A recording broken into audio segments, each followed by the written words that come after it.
Meet Sarah, your coworker who leaves the office at exactly 5 p.m. every day. She never volunteers for overtime, skips the networking happy hours, and seems to put in minimal effort. Yet at 28, she just bought a beautiful 3-bedroom house while you're still wondering where your paycheck disappears to each month. Then there's Mike from accounting. He's the first one in, last one out. He reads every financial blog, tracks every expense, and hustles constantly on side projects. Mike earns 30% more than Sarah, but he's still living paycheck to paycheck, stressed about money, and can't figure out why his bank account never grows. Here's the counterintuitive truth that nobody talks about. Strategic laziness creates wealth, while hustle culture creates burnout and debt. Sarah isn't lucky. She's discovered something most people miss entirely. Sarah's first lazy principle is automation over optimization. While Mike spends hours each week researching the perfect credit card rewards program and switching between savings accounts for slightly better interest rates, Sarah set up automatic transfers to her investment accounts 5 years ago and forgot about them. She automated her entire financial life once and has been benefiting ever since. Mike optimizes constantly but never actually builds wealth because he's always changing strategies. This reveals the compound effect of doing less but doing it right. Sarah throws her money into boring index funds and ignores market noise. Mike day trades, researches individual stocks, and constantly adjusts his portfolio based on the latest financial podcast he heard. Sarah's lazy approach has generated consistent 8% annual returns, while Mike's active trading has barely broken even after fees and taxes. The lazy person wins because they understand that time in the market beats timing the market. Lazy people avoid lifestyle inflation because upgrading requires effort they won't spend. When Sarah got her last raise, he was too lazy to research new cars, bigger apartments, or fancier restaurants. Her expenses stayed flat while her income grew. Mike immediately upgraded his lifestyle with each promotion because he had the energy to research and pursue better things. Sarah's laziness became her wealth-building superpower. This connects to the energy conservation law. Lazy people save their mental bandwidth for high-impact financial decisions.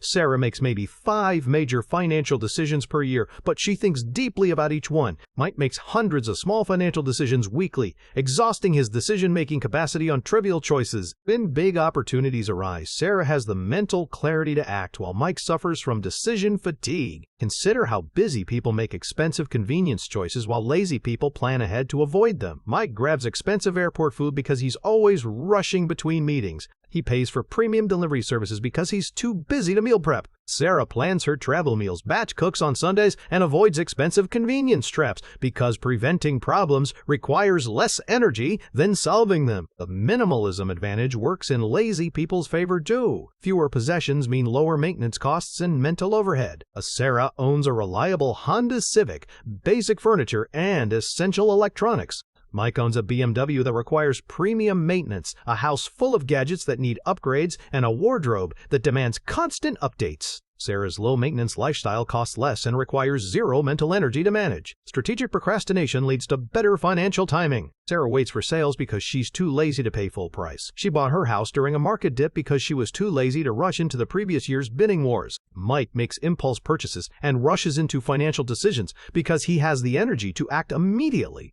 Sarah's procrastination forces her into better timing. The lazy person's secret weapon is saying no to expensive social obligations and status games. Sarah skips expensive dinners because she's too lazy to get dressed up. She avoids destination weddings because travel planning exhausts her. Mike attends every networking event, expensive dinner, and social obligation because he has the energy to maintain appearances. Sarah's antisocial tendencies save her thousands annually, while Mike bleeds money trying to keep up with social expectations. Sarah's house purchase wasn't luck or inheritance. It was the inevitable result of applying lazy wealth principles consistently over time. While everyone else was hustling and optimizing and grinding, she was quietly automating her way to financial freedom through strategic laziness.